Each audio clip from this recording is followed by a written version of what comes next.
રાજકોટમાં નવા 150 foot ring road પર બીઆરટીએસ કોરિડોરને અપાઈ છે મંજૂરી। આ માટે સરકારે 220 કરોડની ફાળવણી કરી।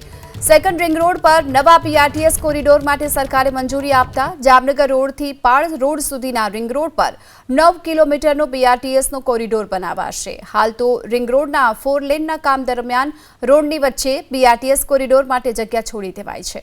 પ્રથમ ફેઝમાં જામનગર રોડથી સ્માર્ટ સિટી, બીજા સ્માર્ટ સિટીથી કટારિયા અને ત્રીજા ફેઝમાં કટારિયા ચોકડીથી પાળ રોડ સુધીનું કામ કરવામાં આવશે। આ માટે સરકારે 220 કરોડની ફાળવણી કરી। સેકન્ડ રિંગ રોડ પર નવા બીઆરટીએસ કોરિડોર માટે સરકારે મંજૂરી આપતા જામનગર રોડથી પાળ રોડ સુધીના રિંગ રોડ પર 9 કિલોમીટરનો બીઆરટીએસનો કોરિડોર બનાવાશે। હાલ તો રિંગ રોડના 4 લેનના કામ દરમિયાન રોડની વચ્ચે બીઆરટીએસ કોરિડોર માટે જગ્યા છોડી દેવાઈ છે। પ્રથમ ફેઝમાં જામનગર રોડથી સ્માર્ટ સિટી, બીજા સ્માર્ટ સિટીથી કટારિયા અને ત્રીજા ફેઝમાં કટારિયા ચોકડીથી પાળ રોડ સુધીનું કામ કરવામાં આવશે।